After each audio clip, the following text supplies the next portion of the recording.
Okay, this is going to be number 2 on the pursuit policy thing, where I'm going to try to stick to what I've learned. This is more for the cops, not so much the people who aren't chasing people. But when I'm trying to educate you people, I'm trying to pass on information. I'm not trying to come on here and act like I know everything. You know, I get people, oh, you're a cop, you're a pig, you think you know everything, you don't know shit, whatever. Look, I'm trying to pass on information from an insider point of view, from how cops see things and the obstacles that we face and how kind of corrupt and stupid the government is.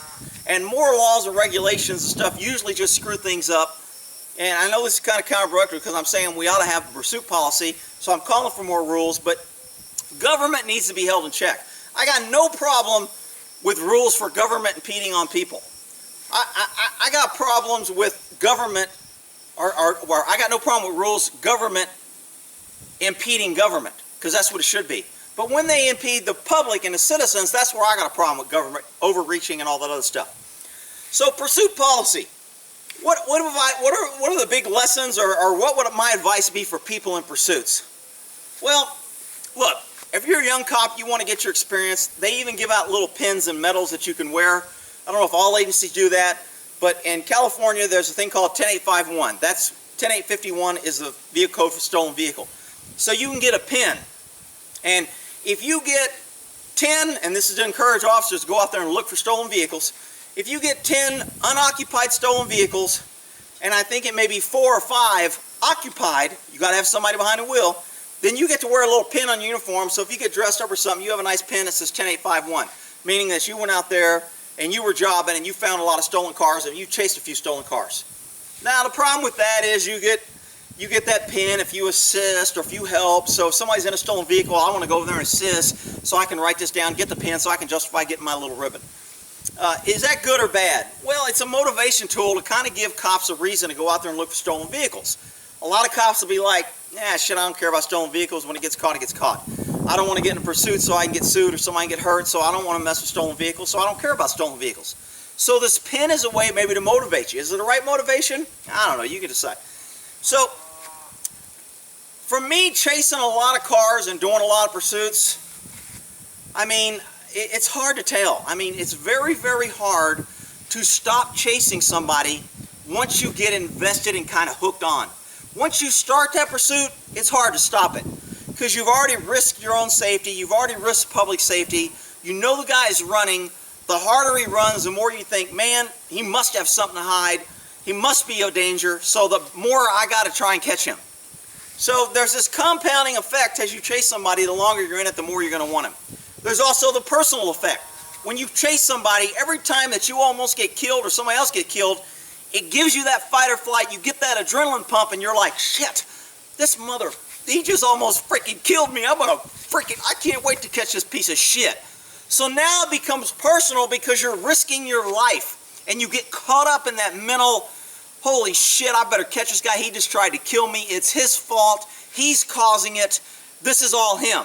When in reality, if you look back, you didn't have to chase him and you didn't have to risk your life. You kind of made that decision.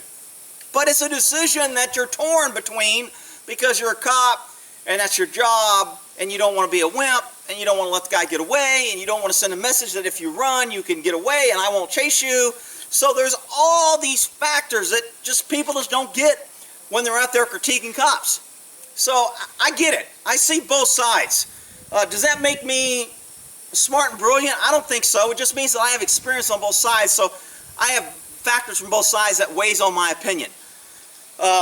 So when you chase somebody, hey, you need to realize it's okay to stop. It's okay to say, you know what, this guy is putting more people at risk and I'm putting people at risk trying to keep up with him. I mean, I remember I was chasing this one dude. I don't even know what I was chasing him for, but we're in the middle of this big old intersection. I kind of curved around, and I was losing my brakes because this was going on for a while. So when I'm hitting my brakes, my car's taking a long time to stop. I barely have any brakes. It's called brake fade. You know, the more you brake, and you get this in vehicle pursuit training, etc., stopping from 55 to 0, you use the same amount of brake pad, heat, and energy as stopping from 70 to 55. So that's how much it compounds when you're chasing somebody. So when you get in speeds of over 70 or 75, 80, 90, and you're slowing down, your brakes heat up like that. So you can stop from 55 to 0 a few times and not be that bad. But when you start stopping from 70 to 55, 70 to 55, man, your brakes are going quick. So we're chasing this dude through the city and shit, and I forgot what he was doing, anything, but we go through this one intersection, and I had no place to go, and my brakes went out. So I kind of ditched to the right, and I go between a light pole, the big light pole, and a car, and our mirrors both just shatter.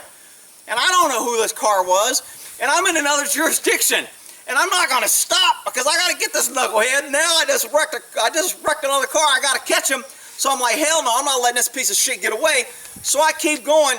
Never heard from a guy. Never heard from the agency. Never got a complaint. Never said, hey, were you chasing? Pay for the damn. I don't know if the person, one, didn't complain, or two, just filed it with his insurance, or three, made a complaint with the agency, and the agency went, hey, we don't know who he was. I mean, we worked in a lot of jurisdictions that only the local agency would know, but we would get in pursuits and end up chasing and following people in different jurisdictions. So a lot of times people didn't know.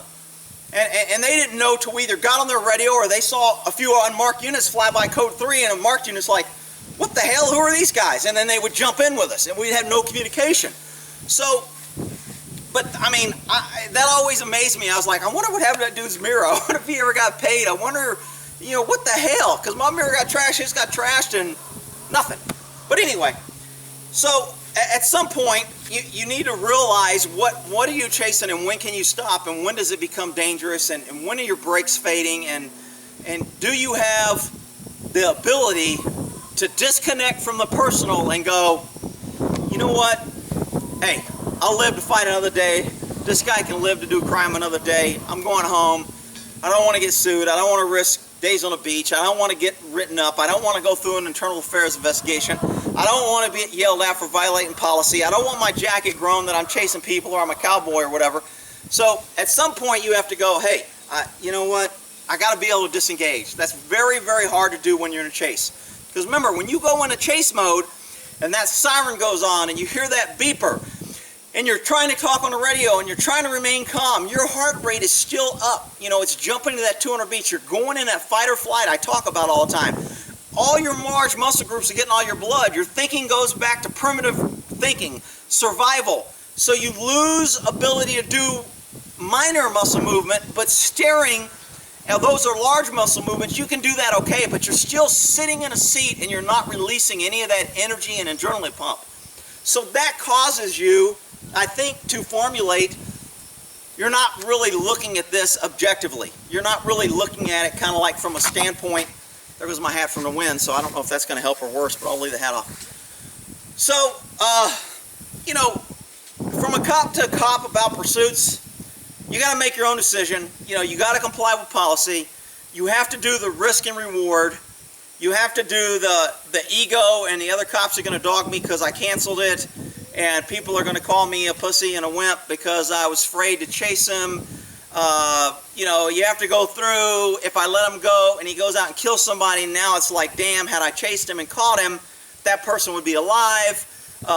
You know, you have to go through, if I stop chasing him because I think it's too dangerous, and another unit says, hell no, I'm still chasing him, and he chases him, and he wrecks, and he dies, now everybody's going to look at you and say, you know what, if you'd have kept chasing him, maybe he wouldn't be dead. There would have been 2 units. I can't believe you freaking wimped out and stopped that pursuit, and now you let this other cop pick up your pursuit and get killed. It's your fault. You're a piece of shit.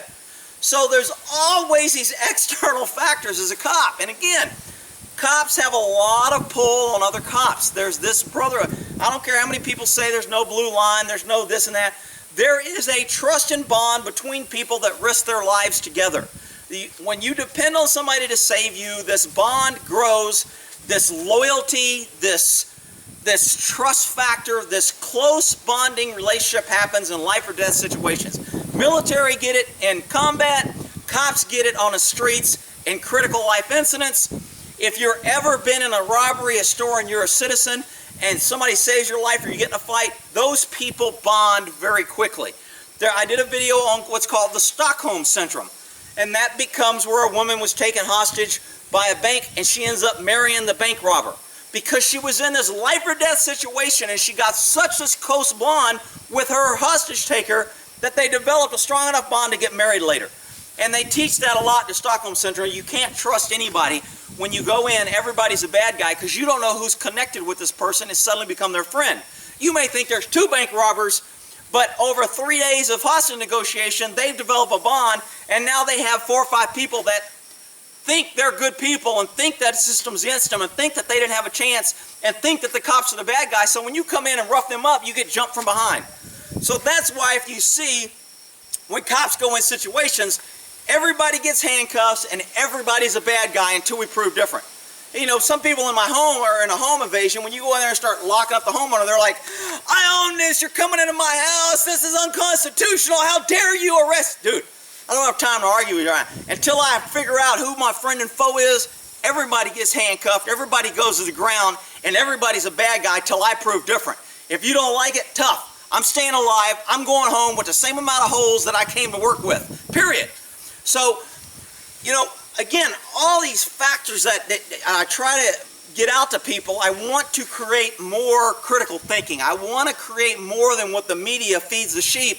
And, you know, what you hear on TV, where they're just telling, you know, you got some, you know, Megan Kelly piece of shit who's never been in a pursuit, whatever, telling you about what cops should do in a pursuit and how they should feel and how they should never do this. And she's never experienced out there putting her life on the line, chasing, getting shot at, almost getting killed, pulling their buddy out, watching somebody die in their arms. She's never had any of that. But yeah, she's going to be the expert on TV telling everybody else how to do it. So hopefully that helps a little bit on what you need to do as a cop. You got to be able to justify it. You got to be able to disengage. You got to be able to face the consequences. You got to know what the consequences are for continuing and what the consequences are for terminating the pursuit.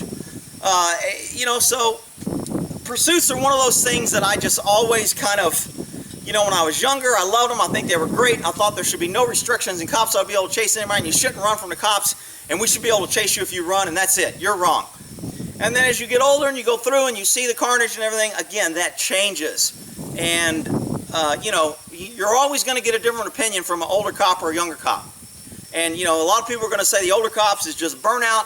He wants to retire. He don't care. He's a piece of shit. And the older cops are going to say, damn young punks don't know shit. They've been on the road for a whole 3 or 4 years, and they think they got everything figured out because they graduated #1 in the police academy.